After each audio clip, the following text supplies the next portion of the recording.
This episode is brought to you by Squarespace, the all-in-one platform that makes it fast and easy to create your own professional website or online portfolio. For a free trial and 10% off your first purchase, go to squarespace.com and use the offer code WalkingDead. You're listening to the AFTERBUZZ TV Network, now the largest new media platform on the web, and your #1 source for after-show entertainment. Very good, Keith Johnson.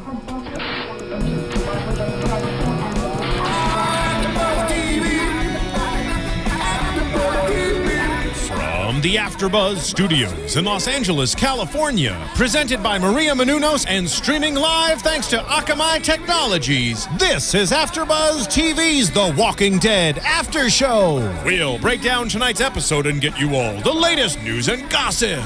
And now, another post-game wrap-up show for your favorite TV show. It's AFTERBUZZ TV's The Walking Dead After Show. Hey guys, and welcome back to The Walking Dead After Show. Guys, I'm Dave Klein, being joined across the streets. I consider this a street right here, an intersection. Crook Road, if you will. If you would. Maybe a cul-de-sac if that was a little bit more round. It sort of is. The lovely Megan Salinas. Hey, everyone. And Kristin Carole. Hey, guys. And sitting to my left, the oh-so-lovely Nando Velasquez. Hello, everybody. Beating me out every time, Nando. Welcome back, Dave. It's Thank good to have you you guys. back. I'm Yeah. going to sit back and just let Good to have you back. let you drive today. You can be Abraham. I'll just chill in the back like Glenn. Or no, you'll take control like Rosita all of a sudden, and I'll be like, oh, I guess I just gotta follow you. But I need some pigtails for that. But I don't even realize you're in love with me. That's what it seemed like. So I think we should start with what you guys started a couple weeks ago. You, Kristin, started. I'll give you full credit for this. The favorite moments. Oh, jeez. I actually really liked when Glenn punched Abraham because it came out of nowhere, and it was just kind of, and Glenn and Maggie Conan O'Brien called them the first couple of Walking Dead, and they really are. So I liked to see that he was going to find her no matter what. I completely agree. That was also my favorite moment. You thief! But I'll throw in another moment that I liked. And I actually didn't catch it until we were rewinding the DVR for some reason. But the moment where Glenn's knocking on the case while they're driving the truck and Abraham flips him off. I liked it. I am not stopping this car. But I did agree that punching in the face was the best part. What about you guys? My favorite part, honestly, the cheese whiz. Michonne and Carl's interactions in this episode was just hilarious and adorable and really heartwarming in a lot of ways. And just seeing her with the cheese whiz, personally, I have one member of my family who's a big fan of Cheese Whiz. So, I was in the zombie apocalypse, you would be this family member's hero. So you have a quote-unquote family member, right, Megan? Val saying, crazy cheese, yeah! And, by the way, I think you would have been a better audience member for Michonne than Carl was in that moment. I would have been oh my god! Carl's just like, meh. Nando, did you have a favorite moment? Yeah, I mean, pretty much the whole thing with Rick and Dead. And when we first heard all those noises, I think we just all weren't sure exactly what was going on, but just to see this new threat, and then it's a very classic horror story, hide under the bed, and then of course you see these footsteps walking back and forth and pausing right in front of the bed. Yeah, so like that as whole soon as scene, he starts to go out, and it's like, oh nope, gotta go back. Yeah, exactly, Yeah, just that whole thing. I have to say, I think this is actually the episode I've enjoyed the most this second half of the season so far. I think that this has been my favorite for that reason, because there were those classic horror elements that were brought in with that hunter group that came over. So let's go ahead and jump into not that group and talk about kind of the exact continuation from where we left off in the last episode, which is a balloon hanging off of a sign as a truck passes, and it's Tara, Glenn, Abraham, and all of them driving off into the distance, and we find out that they got into the truck with Abraham, who we haven't found out the name yet, but Abraham, and we could talk about this later and do a comic comparison later, but this is a group from the comics, so we can talk about that later, but they are an important group, so it's nice to see them here. And Tara's saying that she's never seen someone smile while killing a walker as Abraham's taking these walkers out. Well, first it threw me off when she said that, because we didn't know what the time frame was. So I'm like, well, how long have they been driving? And so I thought I said, oh, it's nice to see you smile. I was like, oh, are we being pushed, quite a bit ahead of time, or what's going on? And then, of course, we learned it's only a couple, not even a day later. And I think it shows that clearly she never met Merle. Merle used to have a lot of fun. Well, and she was hidden in that apartment for a really long time, and then the first really kind of interaction with a lot of walkers came when they took on the prison and they moved and everything like that. So I think, yeah, she just hasn't been in that world to see kind of people who take glee in that. Yeah, Well- it's a game now. Come on, you gotta have fun. Well, you see that she doesn't trust him. First of all, she's writing notes on her hand every single corner they go, so she's already looking for an escape plan. Yeah. And then he is having a little too much fun as he's killing these zombies. You know, kind of like Merle, a lot like Merle, but with a lot of pizzazz. He's like, "Come over here, you're next. I'm Oh, gonna get honey, you look terrible. Yeah, all that stuff. Me so. playing video games, I was like, I think that would be me in the zombie apocalypse. Is I'd probably be talking to all of them like that. yeah, I'm like, Come on. I feel like after. Just like you're on Xbox Live or something. Yeah, that's what I do then- and play Madden against my boyfriend. But So It's saying like, that I'd be stop making it. a lot of sexist jokes against the walkers if I was playing like a video game. It'd be all really horribly sexist things. But he's having and a little too racist. much. He's having a little too much fun, and I think obviously Tara's noticing that, and Tara's still on the fence as to whether or not to trust this guy. So Well, that and yeah, her only compatriot, is passed out, and so it's not like she has somebody to confer with. It's just kind of like it was better than being on the side of the road. But you know what? Yeah. She makes bad decisions in terms of people to trust. So we should trust him because she makes poor decisions. That's true. Like the governor, poor decision. Bad decision on that part. Maybe that's why she was a little nervous with him killing so well because, but the she didn't governor trust could him. Yeah. She didn't trust him Well, as much that- as his sister did, though. His sister was the one that trusted him. That's because she's not into that team. Yeah. we found out. Laura Jones saying there should be like a Walker Kill of the Week like on Zombieland. And it is almost Zombieland-ish when you think about the way Abraham was tackling them and Yeah. taking them out. Yeah, it felt like a very Tallahassee moment when he's talking to the walkers. It felt like when Tallahassee's in the grocery store with the banjo and you got a pretty mouth. Whack. You just need some Twinkies to make it. You just gotta make the best out of life. Maybe that's what their secret mission to Washington is. It's really just about Abraham getting Twinkies. Life gives you walkers, you make smart-ass jokes as you kill them. It's like lemons and lemonade. So Glenn ends up waking up and asking about the bus and finding out that it's been 3 hours. So that's 3 hours since they passed the bus, and it's probably been longer since then even, but 3 hours since they passed this bus. Finding out everyone's dead on the bus, so he has no idea what's going on except for that. I mean, Maggie wasn't on the bus, so he just assumes that's where she'd be heading. And getting Abraham to pull over the bus with his Like, pounding. heck no. Yeah, so they all end up stopping and having this whole conversation where Abraham tells Glenn, like, hey, I'm out to save the world. That's what I'm doing here. That's a lot more important than your wife, who's probably dead. Well, and with everybody now who's survived this long, they've all lost loved ones. So for him to say that, you know that he's going to have a past where he lost people.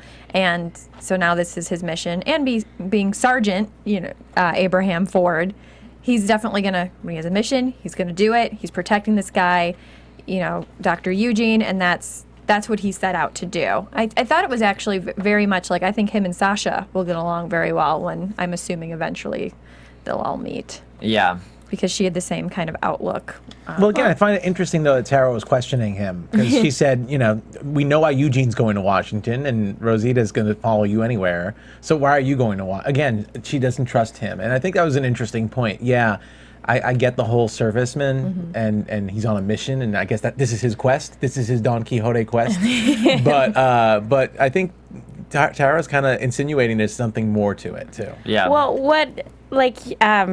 kind of ignoring what I would know about his backstory from the comics, it was just very interesting to see somebody come into this show who thinks that they're the star of their own zombie apocalypse movie. Not that he has any illusions about being a hero or that he knows how serious the situation is, but it just seemed like, doesn't this seem to be like a character in a normal zombie apocalypse movie where it's like, yeah, we're gonna go and save the world, sort of. Well, it's kind of funny, though, because, you get that stark contrast, though, in a sense where as soon as Eugene does the absolutely stupid thing that he does and taking out the truck, and then Eugene immediately afterwards goes, we're following them because I'm smarter than you, and Abraham just takes it, like, yeah, you're right. You're smarter than me. That's how. That's my take on him talking. But good job on Eugene, by the way. He's just so, every single move he makes is creepy weird. He's got this very stiff. Super weird. It's like semi-robotic, but Yeah. not really. Yeah, just thank very you, Josh social. McDermott, for that. Yeah, very socially awkward type of character. Definitely played really, really well. Like Josh McDermott, yeah. Yeah.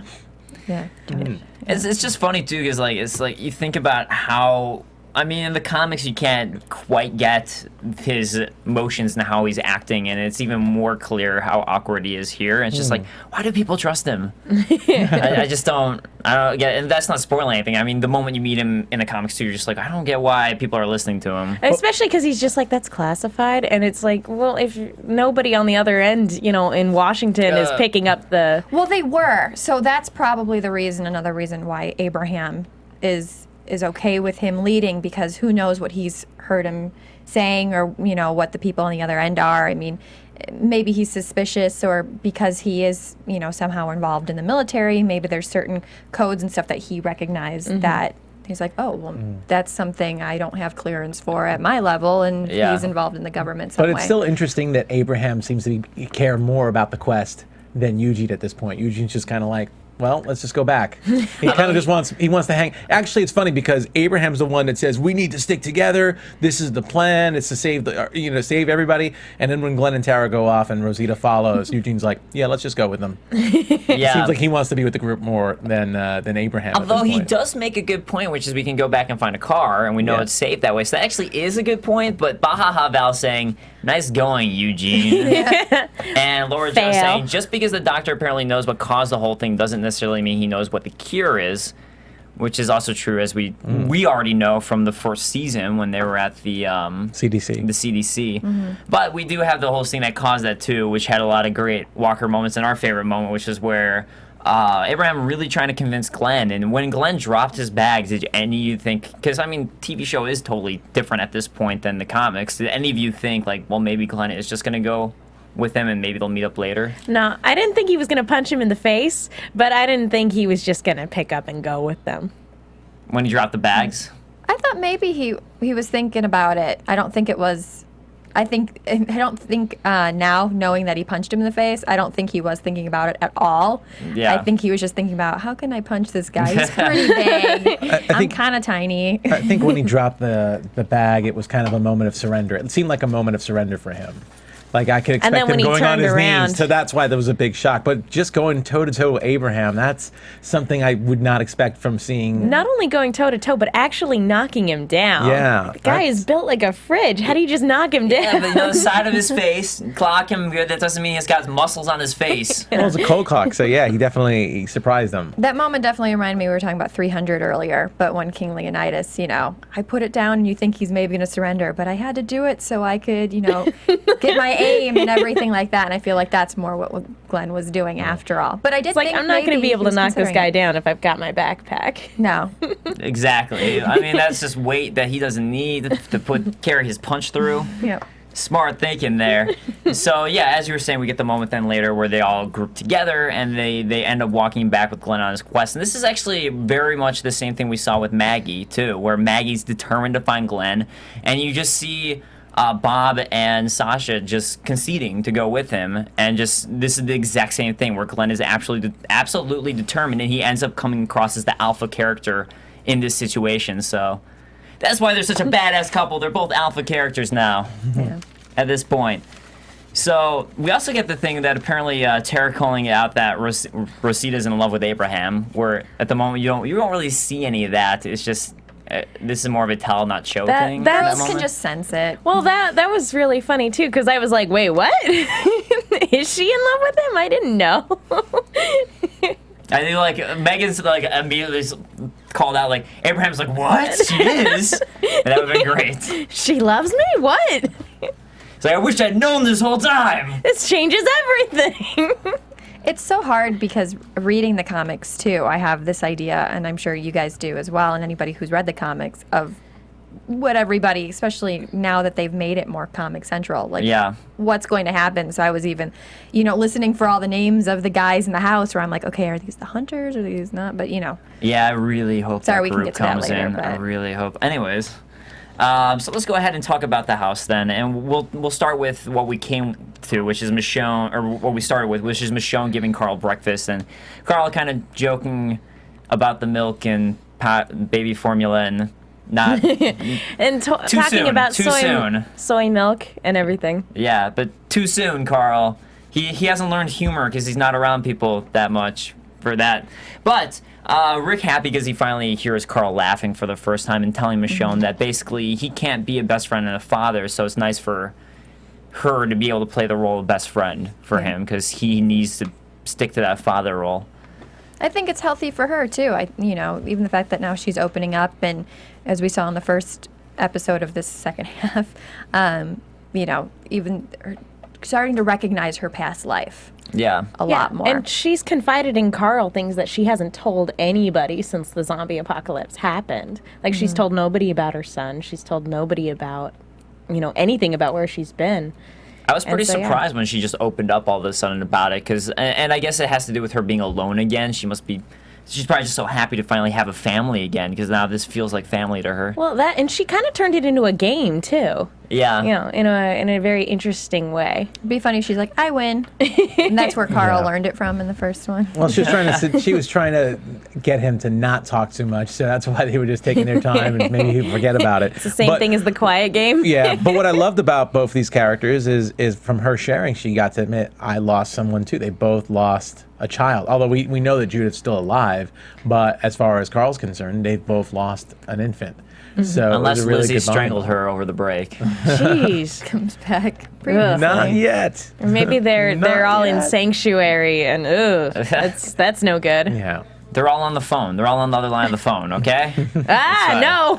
I thought we were done with the phone. No. But I love that she's open. I mean, this is a character that has been very, very mysterious, and we're finally getting to see a lot more backstory about her. But I will say that I know you're about to probably bring up her going into the family room and seeing that scene. Ooh. I want to say I feel like there's still some secrets she's still holding back on, because not to say that reaction wasn't authentic, but I still feel like there's still more there that she gets to dig into. That's something about that, actually. That was actually my other favorite moment, and I kind of, for some reason, forgot about that. But I actually really like that moment because it was so creepy, and I like when Walking Dead goes more towards creepy moments like that, and I appreciate that, because it's anything where there's some sort of backstory that can just be implied without telling it, a show not tell type of setting. I really enjoy that type of storytelling when Walking Dead pulls it off, and that was one of those examples.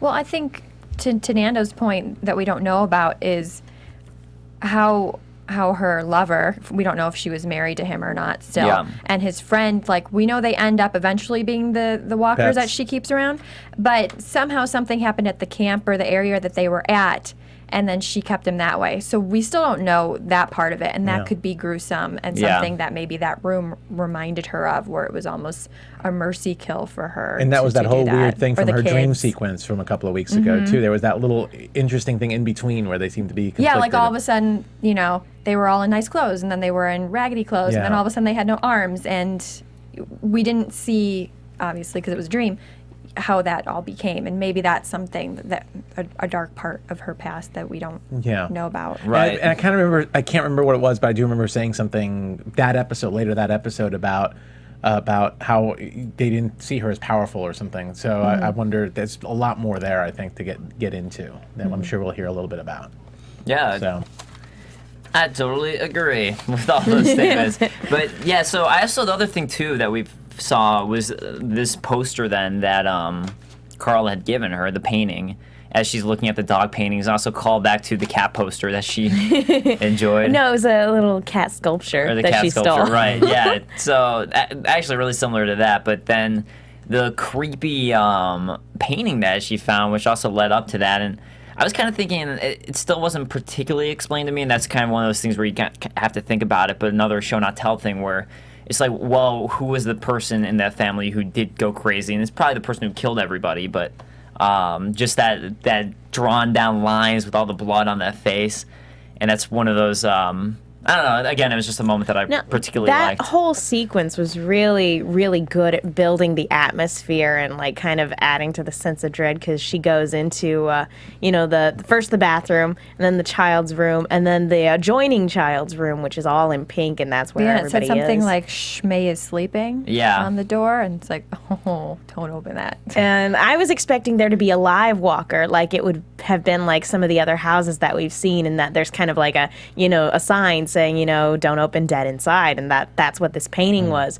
But no, I wasn't expecting to see an entire family in there. Yeah, that was beyond what I was thinking, too. I was just thinking there was going to be one or two walkers in there, and that the was creepy part is whoever did that to them is not there anymore and somewhere else. So who knows? Because they were all laid perfectly on the bed. They all had shots in the back of their head, and then they had the one person in the chair. Well, the person with the chair, the way that they had a bigger opening in the back of their head, so I thought the implication was that the person in the chair killed all of them, laid them out, and then killed themselves. And it's Because possible the that holes in the somebody back of their else heads, they came would've through done- the house and Moved them a little bit and took differently? whatever gun. 'Cause, yeah, no, they I don't didn't- think anybody would have like moved them there necessarily after they were dead. I'm just trying to think, like, if you were to shoot yourself in the head that way, I mean, yeah, there'd be a gun on the Well, ground. it would have been like this, right? Because there's a hole in the back of her head. I think it was a girl, so I Yeah, think it was... I'm not entirely sure. I've never. well, it's something I think about all the time. But my guess is that because I was looking around like waiting for somebody to have like a shotgun and then they'd be kind of there with a shotgun, but because there wasn't, my guess is that somebody came through at some point and like took the gun because I didn't see any weapons or anything. Yeah. I mean, we've seen this kind of scene in the comics before where they've decided to kill the family decides to kill themselves rather than face the walkers. So I think, unless there was like a major glaring clue that someone else would be alive, maybe that painting. I think they're all pretty much off themselves, and maybe like you said, the one in the chair probably did one of those things where she was holding on to the shotgun differently. Yeah. And I agree with you, Dave. I really like when Walking Dead does stuff like this because it's a whole nother story that we're only getting a glimpse of, but we can already kind of infer, what happened, and there's just it just adds a lot more to it. And usually, a zombie, genre has scary moments, and it's kind of nice when they add that horror stuff. I mean, I always think of one of my favorite scenes last season was with Andrea and the governor in that warehouse. Agreed. That was fantastic. great. I love that. I totally agree. I like all the character development and everything too, but I like when they put that in there because that's a definite huge part of it because there's dead people that eat, us. It's nice when they get a little bit of like a horror movie moment in the episode. It's really great when we get some of that. So Laura Jones on the chat saying, I thought there were kids that scribbled on the drawing, which clued her into that being a kid's room, but it looked like someone went insane, to me, I would say. So, but the important things we get out of this scene, really the takeaways are that we now know Michonne's kid was 3 years old when they died. So that was I believe it was 3. Yeah, right? we have Andre. a name too. Yeah, we have a name too. Andre Anthony. Andre Anthony, and then also the fact that Carl now knows, and then Carl admitting that he is upset about Judith. So that's another thing that we got out of this scene as a big takeaway. So because he wouldn't tell his dad, but now he's told, admitted to Michonne. So with that, we come back to Rick, who sleeping with his book, with taking a nap when. All of a sudden, he hears those noises we were talking about that Nando was referring to before, and I almost thought at first like he was having a bad dream or something. Like it was almost like the TV was turned on. Was what it kind of sounded like? But It did sound like that. Yeah. Well, I thought there might have been somebody outdoors, like right outside, like in the street having a fight, but then it starts to echo, and you're like, oh no, they're inside the house. Get out, Rick! The killer is inside the house.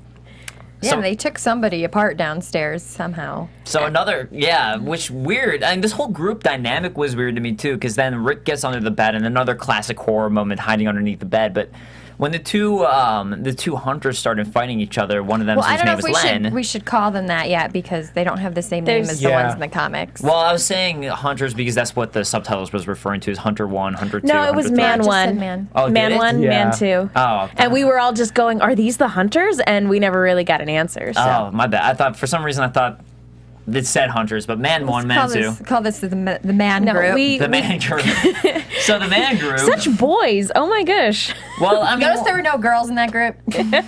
I wonder why. Well, based on what they were going to do to Michonne when she showed Maybe up. that's Yeah. why there's no Yeah. girls in that group. Yeah. But I mean, again, their And then dynamic was survive just it. kind of ridiculous to me. Like a sleeper hold over getting to sleep on the bed. Like, On the bigger bed. You know, there are other beds in the house. Really? Like, how have they been, like, surviving together this whole time without killing each other? For real killing each other? Well, it doesn't sound necessarily like they have, because they killed someone downstairs. Yeah. And who knows if that was just some hapless person they came across, or if it was somebody actually in their group. It was man Somebody number in the 5. group, possibly, yeah. Yeah. It probably It's like was a bunch someone in the of group. it's like a It bunch was of Len's ogres brother. from Tolkien's world or something like Pretty that. much, the way yeah. they're just They're pretty- roughhousing. Yeah, they're pretty barbaric. Yeah. Yeah, a bunch of brutes. I do like that they were a bunch of ogres from Tolkien coming in together. So does that make Rick like one of the hobbits? Yeah, he's a trying to hobbit. get He's a out? hobbit. And He's a He's got hobbit the ring. hiding He's from the orcs. he's like, I need to put my precious on it. Yeah. We saw I a bet lot that of- would have been helpful to be invisible. I do have to say there were a lot of shots of his wedding ring, and Yeah. I was just wondering if that was some sort of throwback to him thinking what, you know, if Lori was there, like what would she do, and still kind of keeping her with him when he's trying to escape. And if you notice, he doesn't go to kill anybody, so I think it's Yeah. the same thing where she told Carl, like, Oh, do also, what you think is right. and- Jack London was the author of the book he was reading. By the way, for anyone curious, it was something stories. Select like short Select stories. Select short Does stories. anybody know if that has any literary significance to maybe what was happening in this particular episode? Because I know sometimes Walking Dead likes to do that. Like they'll have a picture of a boat, like steady seas don't make good captains. I don't remember the Well, exact. there was the quote. picture of the dog that Michelle was staring so at. if any of you guys listening knows about Well, you Jack know, Jack London. London Well, and his he short went stories. to, I believe he went to Alaska, and he actually wrote during the gold rush in Alaska, the Klondike Gold Rush. If anyone watched Klondike when it was on, Jack London was actually in that show, and that's why I recognize that name. And then Jack London wrote a bunch of books based on that, but I've never read them, so I don't. Maybe that's specific foreshadowing implications. that going on a journey somewhere where you think you're going to be wildly successful is not, in fact, a smart endeavor. Maybe. I don't know. That's a stretch. I'm sorry. Actually, I don't think that's for Walking Dead. I That could see does them sound doing like Walking that. Dead, actually. Yeah. So, but I haven't read any specific stories, so I kudos can't to say what the stories just are. But anyways, that's who Jack London is. So Rick ends up getting out of the bed while one of them is asleep above, and as they're all distracted, hides in the bathroom, only to find who we couldn't determine his specific name. We don't know. She called him Toilet Guy. Right, we weren't sure if it was Tony or if it was just Toilet Guy. So, Toilet Guy, or Man Number Toilet. Yeah, so he takes Man, him out. hashtag toilet. Hashtag Toilet Man. That's gotta suck. He's just trying to do his business. I know, he's just like, yo, like, maybe he didn't even want to fight. He's like, I would have let you go. Rick He's like, didn't I even was just let reading a anything happen. magazine here, and you came in and took Well, me. and it was really funny too, because there is that moment where they're just looking at each other, and there's like this dead beat of silence Yeah. before they start fighting. I was well- gonna say this oh crap moment, but I know. They Wah, should- wah. It was I'm Rick. disqualified from the podcast for that joke. Rick was the Han Solo. He shot first, which also sounds really bad in that context too, but that's okay. So, anyways, he does end up coming up on top for this battle and gets the gun and ends up doing what Megan had been screaming the whole time at the TV is, why don't you just jump out a window? He finally does this and jumps out of a window. Because a bunch of them were bolted shut for some reason, Megan. That's why. I understand. I just wish he could have done it sooner. Which was weird. I don't know why the windows were bolted shut. But they were. Well, in the I guess for zombie walkers, apocalypse, yeah. you take no chances. Maybe he did it earlier, and he's like, "Oh, I forgot about this." So like, Carl ah, did it while he was crap. passed out. Yeah. you know? I Darn mean, you, past Rick. They also had paintings on the windows. There are a lot of paintings in this episode. This is a Yeah. very artful neighborhood. Very much so. So I really like this moment again with Rick outside on top of the house, and I was telling that Megan and Kristin and Nando, it kind of reminded me of, for whatever reason, Resident Evil when they're outside the mansion when Rick was doing this, like hiding, being really stealth mode. And I don't know, it was just cool seeing Rick in action doing this whole stealthy thing because it was a different take than what we've really even seen before in this show with Rick in stealth mode. And it's almost something that you think that I could see this with him because of his training as a cop. He probably did learn, I'm assuming, and I've never had cop training, but I'm assuming you would learn things like that. Probably. Yeah, Yeah, I would think so. In cop school. it is cool to see him utilizing those skills that made him a sheriff. He was sheriff, right? Yeah. Okay, yeah. So it was The Academy. He was on to one. I don't know. Police Academy 4 is what he was in. He went through. So yeah, it is great to see moments of like, oh, that's right, you had a life before the world fell apart. And that's exactly what he did. So it's like cool because like I was saying, it just wasn't even a stretch for him, and it was just a cool moment. And then what perfect timing in a lot of ways as he spots Carl and Michonne coming back around noon, and obviously after all this happens, and is as the guy outside who's spitting whatever he's spitting, tobacco or whatever it is. Or just spitting. Or just spitting and whistling. Sometimes you got too much saliva up in there. Now, but he rushes away because there starts being shots fired, and his fellow posse. I don't know if we can't call them the hunters because we don't know yet, but his posse is yelling, kill her, kill her. Do you guys think that was a walker, or do you think that was maybe somebody in our group, like Maggie or Sasha? I took it to be a walker. I thought I heard moaning, but I could be wrong. Well, it could have been a lot of types of moaning. We're not making those jokes, but yeah. So I assumed it was a walker, but because we really didn't see what was going on, and we don't know what happened to Maggie and Sasha and Bob after I just feel like we the didn't bus. hear any screaming at all, or anything of that would be of human. Fighting back. Knowing the way those guys are, if she was alive, they probably wouldn't be saying kill her. They'd probably be trying to save her so they can do whatever they want to do with her afterwards. So, I agree with that. Yeah. I think we would have heard some sort of. They would have had that much scream of some bravado sort. at least. Even if it was somebody who was tough and wouldn't scream, I think they would have been like, "Oh, look at her, let's get her." Yeah, that's true. As opposed to a Kill walker her. where it's like, kill it. Yeah. Bahaha Val said, I thought it was Toilet Man. I think he was already still passed out. But Well, was he passed passed out, out or or did dead? Rick kill I don't him? know if he killed him. Because I would have passed thought he out. would have been the one that would have been the distraction that would have gotten him away. Yeah. So I'm not sure.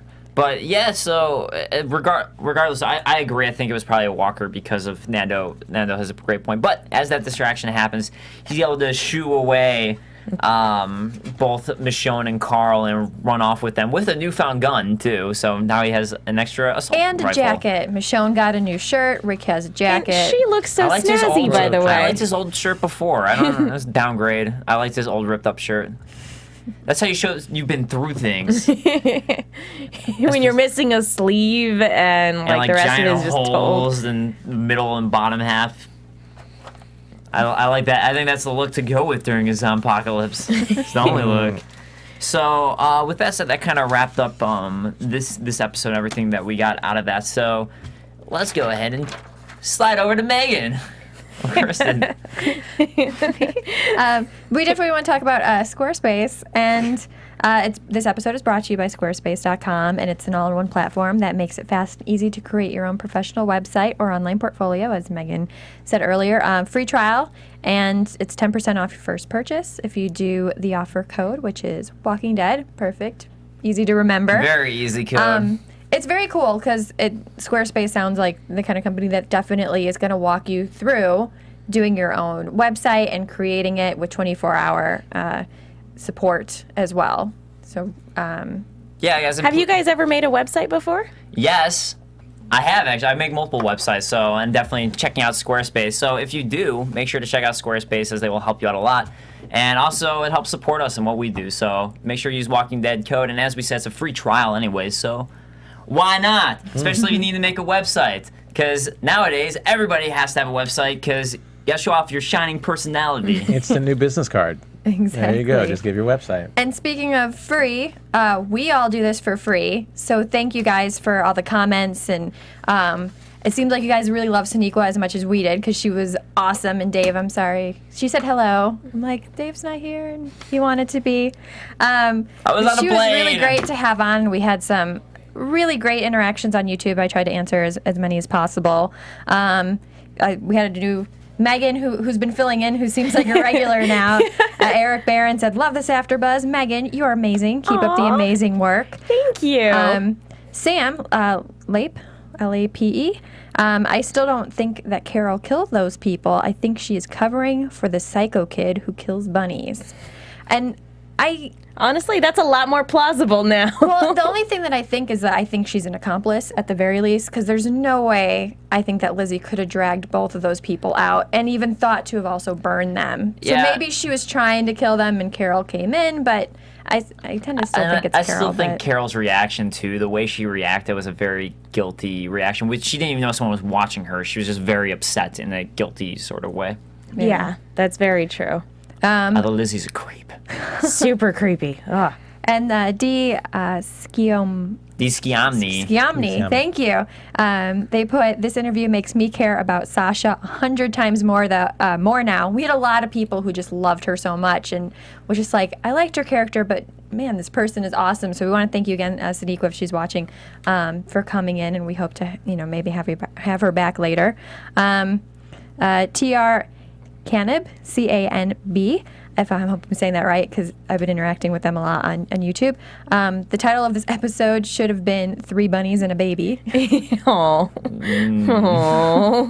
And a lot of people agreed where they thought Terminus, that's not a very good place for. Yeah.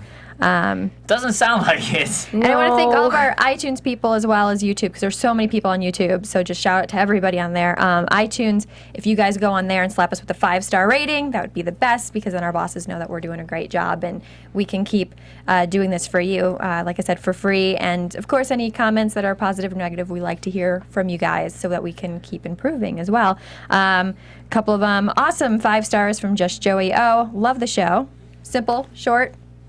It's great. Somebody put another 5 stars. Miss Dezel 1980, one of the best. Not just 5 stars, but 5 thumbs up as well. Aw.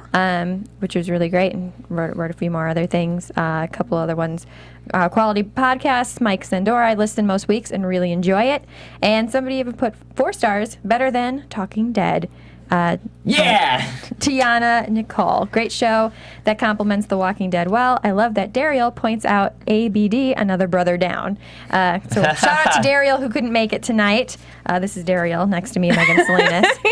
Keep up the good work, and I look forward to hearing you in a few days. So shouts out to all you guys. So me and Dariel, Dave Dariel, all in one, all encompassing. I'm a master of disguise. And something that I forgot to mention that is incredibly important is that at the end of the episode, Rick, Carl, and Michonne find the sanctuary sign and decide to head there. So they're also on the same path as Carol and Carol.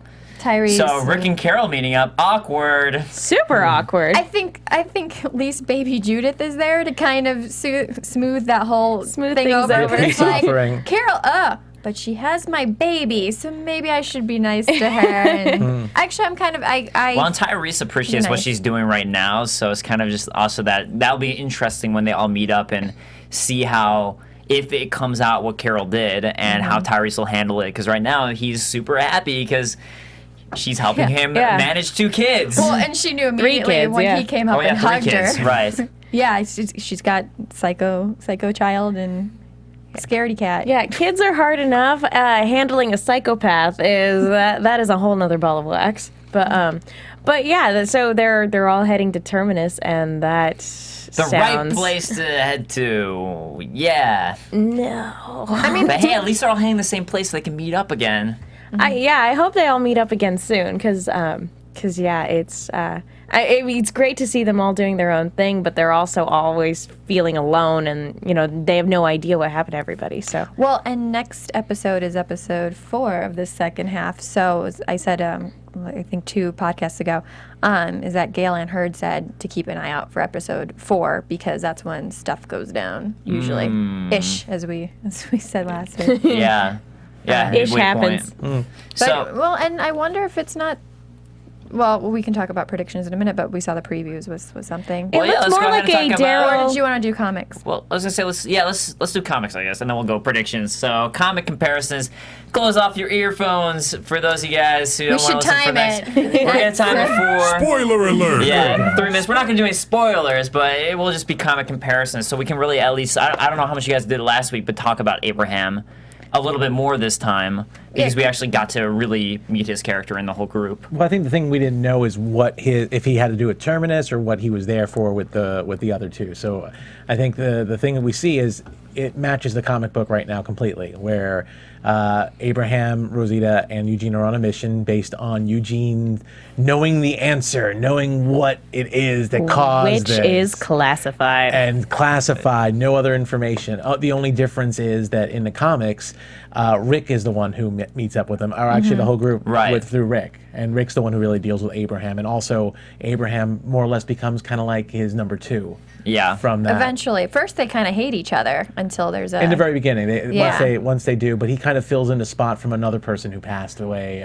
in the comics right before that. Yeah. And boys in this series, they seem to fight and then they become friends. Yeah. Well, that's actually But they true have to to real fight. life. That's very true to real life. I guarantee Yeah. anytime guys get into a fist fight with each other, usually afterwards they become best friends. Yeah, it's only the psychos like the governor where he doesn't fight anybody and he just killed everyone. That's why, because he didn't fight. If he got into more fist fights, he'd have more friends and be more normal. Seriously, he didn't fight with anybody. That's exactly what it is. But that was most of what we got for comic comparison stuff, at least that I got from this episode, was just the Abraham Eugene stuff. And I mean... Well, and we were talking about this group called the Hunters, which are a big part in the next chapter of the Walking Dead comics. And the names of the Hunters are not the same as the ones that we were learning. That doesn't mean that they won't change the name to keep us off track. Or they're not other ones that match with Although them. the Hunters, Yeah. I think, had girls in their group, too. Well, they had, it was Chris was the leader, Teresa, Albert, David, Greg, and Charlie were the main ones that we were introduced to. And I know you guys have heard me, and I had a couple of people ask me, you keep saying there's something you don't want to see. And I don't know if I want to see, I want to see the Hunters, but, I don't. And then also the thing that they do stuff with, the person and now is dead, so it's like, well, now who's the replacement? Who's gonna replace it? Because in the comics it's so different. Like in the comics, Dale is still alive, and As long as it's not Daryl. Yeah. But Or I don't maybe know. Judith. Without ruining anything about the Hunters, I gotta say, I do hope that they are in the show, and I really hope that they're brought in some manner. So I think they will be if it's not I think the so newbies. too. Because it's also just a totally different dynamic than we've seen in the show. So it's also something new to introduce. Well, and Andrew Lincoln said when he was reading one of the episodes from this season, he was like, I can't believe we're doing that. And that group, what they do in the comics, is something that makes you stand back and go, this is incredibly dark, and this is quite a turn for them to do things. Darker than Walking Dead usually It's is. so funny Dark for because Walking when you read the comic, and I know it's the same for a lot of people when you watch the show, and you're going through the story, and you hit a really dark chapter, you hit a really dark turn of events. You're like, it cannot possibly get any worse than it is right now. And then you go a little further, and you're like, how did it get worse? Thank you, Robert Kirkman. Well, you think that they would probably go. We're really skirting around the issue, but even the Walking Dead season 1 game had an episode where they kind of touched on people like the Hunters from the comic book. So it's inevitable sooner or later. So That they'll get there. Yeah, I'm I just think kind they of I would just wonder how twisted they'll make it.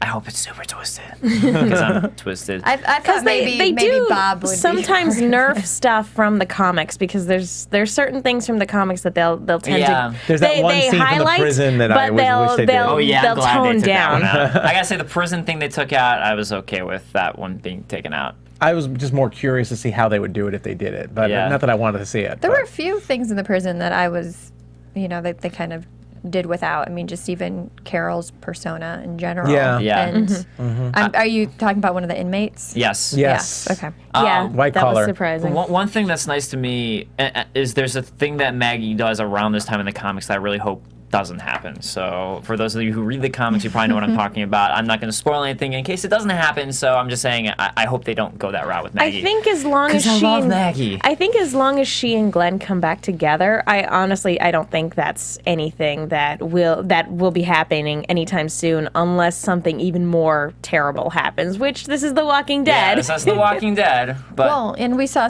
when we get into with the previews, maybe she comes across something not so pleasant. Well, let's go ahead and talk about the previews. So let's do some predictions.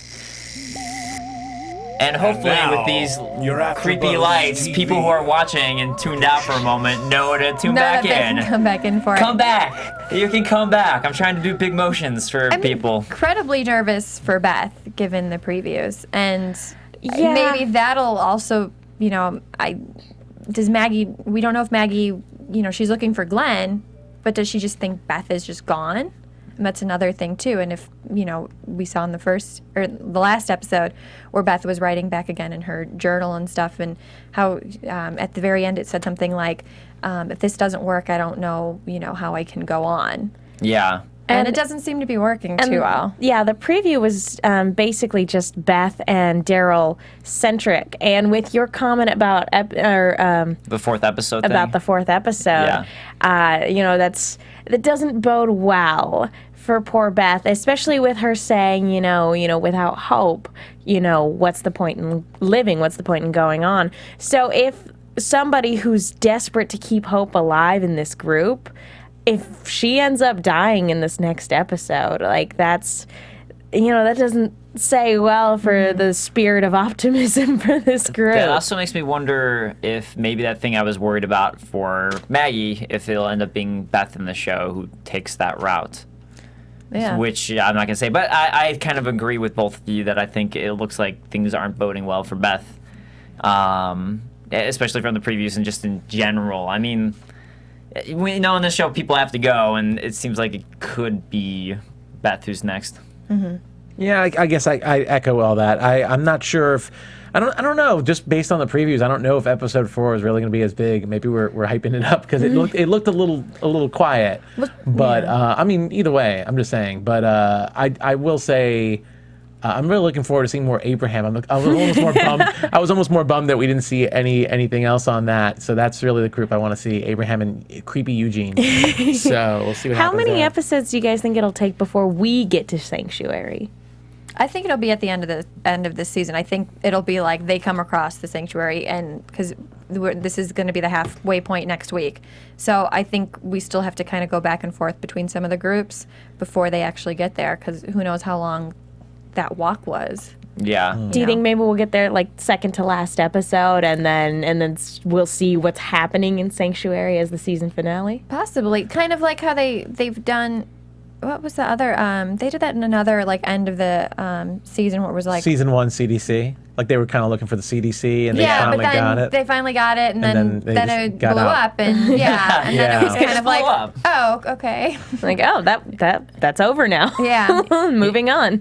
I'll say too that I like with the way the show has been.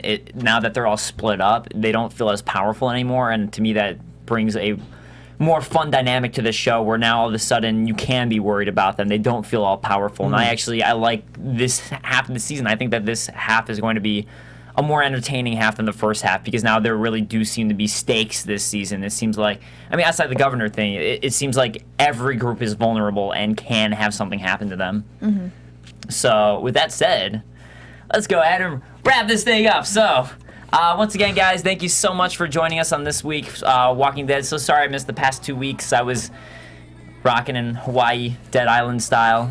Obviously, if there's walkers. So I knew it. You can find me on the twits at the Dave Klein. That's Klein. And you can find me on Twitter at Nando Vel, Nandovel, and on AfterBuzz for True Detective and Hannibal and Bates Motel coming back. Nice. You can find me on Twitter at The Menguin. That's TheMenguin. You can also find me here at AfterBuzz for Almost Human, Agents of S.H.I.E.L.D. when it comes back, and Sherlock. And I'm Kristin Carole. You can find me on Twitter, Kristin Carole 13, and I'll be on Agents when it comes back in March. Yeah, all right. And we will see you guys next week. Bye, guys. Later. From executive producers Maria Menounos, Kevin Undergaro, Phil Svitek, and the entire AfterBuzz TV staff, we would like to thank you for listening to the AfterBuzz TV network. To watch or listen to other after shows and post comments or questions, be sure to visit AfterBuzzTV.com. I'm Sir Richard Wentworth, and this has been a presentation of AfterBuzz TV. Buzz you later. The views expressed herein are those of the hosts only and do not necessarily reflect the views of AfterBuzz TV or its owners or principals. Thank you for watching AfterBuzz TV on YouTube. For more of your favorite after shows and interviews, subscribe to our channel here, and be sure to share your opinion on the episode in the comment section below here.